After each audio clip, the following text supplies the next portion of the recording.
Movie की शुरुआत होती है एक वीरान धरती से। साल 2049, हर कोना सूना, हर साउंड ठंडी हवा की सरसराहट में खोया हुआ। धरती अब वो नहीं रही जो कभी थी। पेड़ पौधे सूख चुके हैं, नदियां रेत में बदल चुकी हैं और आसमान अब नीला नहीं सियाह धुंध से ढका हुआ है।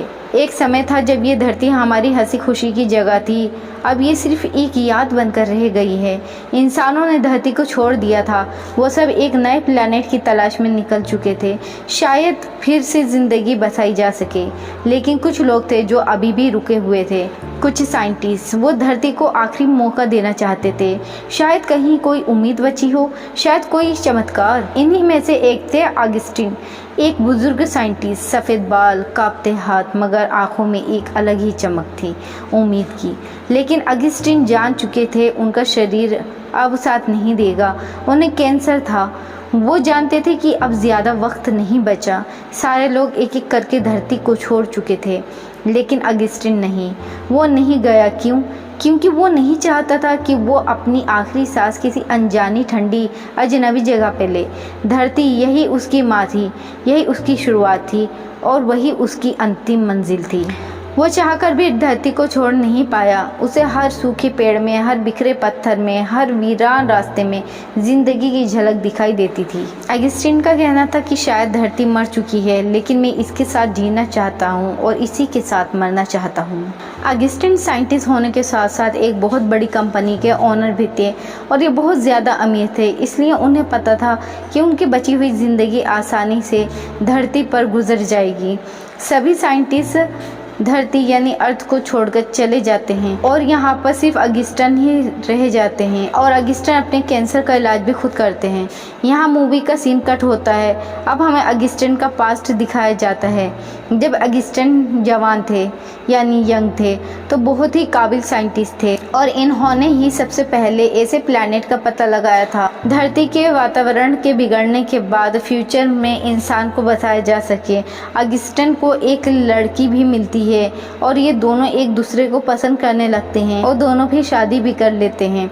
ऑगस्टीन अपने काम में बहुत ज़्यादा बिजी रहा करते थे, जिससे वो अपने वाइफ को टाइम नहीं दे पाते थे, जिसकी वजह से उनकी वाइफ और उनके बीच में दूरियां बढ़ती गईं और दोनों का डिवोर्स हो गया। फिर से यहाँ पर हमें प्रेजेंट टाइम दिखाया जाता है और ऑगस्टीन अब अपनी स्क्रीन के सामने बैठे हुए होते हैं।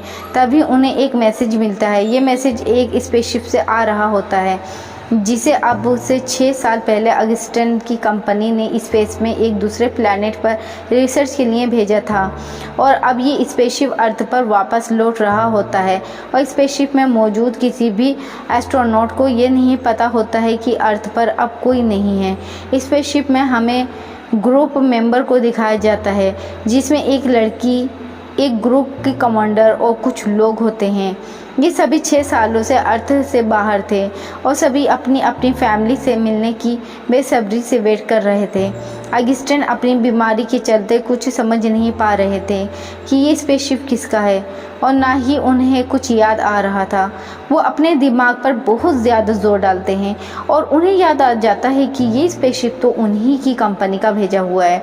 अब ऑगस्टीन फैसला करता है कि किसी भी तरह स्पेसशिप को अर्थ पर आने से रोकना होगा, क्योंकि अगर स्पेसशिप अर्थ पर आ गया तो स्पेसशिप में मौजूद कोई भी एस्ट्रोनॉट वापस नहीं जा पाएगा।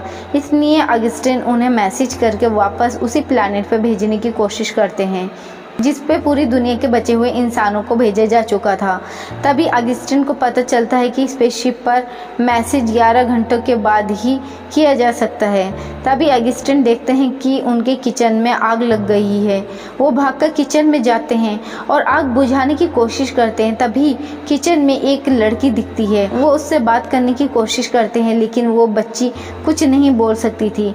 वो ड्राइंग बनाकर समझाने की कोशिश करती है और ड्राइंग से ऑगस्टीन को समझ आता है कि इस लड़की का नाम आयरस है। तभी ऑगस्टीन को याद आता है 11 घंटे हो चुके हैं और उन्हें स्पेसशिप वालों से कनेक्ट करना होगा। वो कनेक्ट करने की कोशिश करते हैं मगर कनेक्ट नहीं हो पाता, क्योंकि यहाँ पर सिग्नल नहीं आ रहे थे। वो अपना एंटेना ठीक करते हैं, लेकिन फिर से कांटेक्ट नहीं हो पाता। अगस्टिन और उस लड़की की अब काफ़ी अच्छी दोस्ती भी हो चुकी थी। अगस्टिन अब काफ़ी दिमाग लगाते हैं कि कैसे स्पेसशिप से कनेक्ट करके अर्थ पर आने से रोका जाए। वो दूसरे स्टेशन पर जाने का फैसला करते हैं जहाँ पर हो सकता है सिग्नल अच्छे हों। वो दूसरे स्टेशन की तरफ निकल जाते हैं और साथ में उनके वो लड़की भी होती है। वो जानते थे कि कुछ नहीं पता कि वो कब वापस आएँ, हो सकता है वापस नहीं भी आ पाए क्योंकि बाहर बहुत ठंड थी, लेकिन फिर भी उनकी यही कोशिश थी को स्पेसशिप को अर्थ पे आने से रोकना ही होगा। उनका ये अब जिंदगी का मकसद बन चुका था। वो अपने साथ ऑक्सीजन और कुछ सामान भी ले जाते हैं।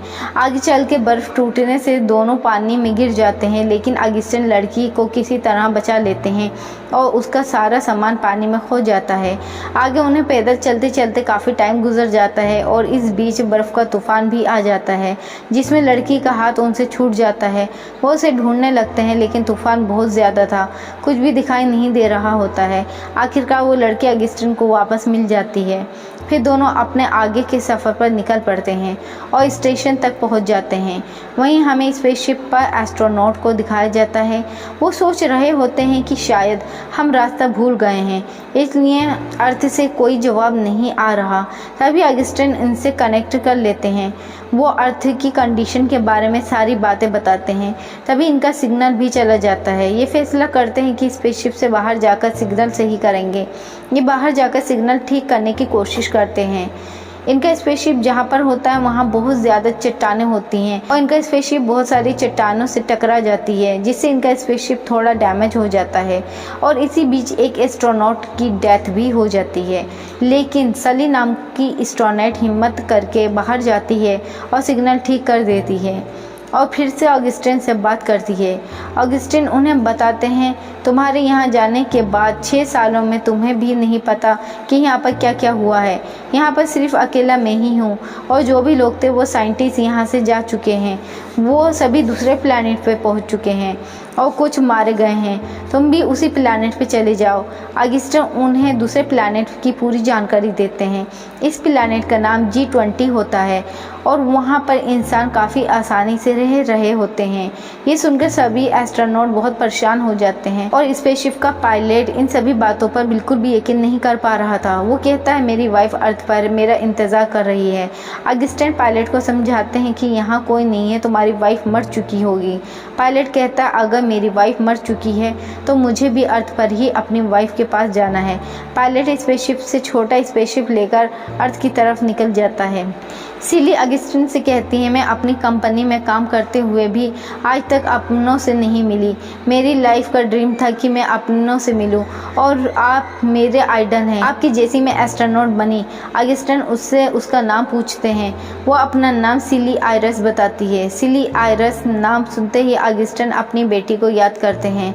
उनकी बेटी का नाम भी सिली आयरस था। तभी अगस्टिन अपने साथ वाली लड़की को इधर उधर देखते हैं, लेकिन अब वो वहाँ पर नहीं होती। यहाँ हमें पता चलता है कि अगस्टिन के साथ जो लड़की थी वो सिर्फ अगस्टिन का वहम था। उनकी बीमारी की वजह से ये सब हो रहा था।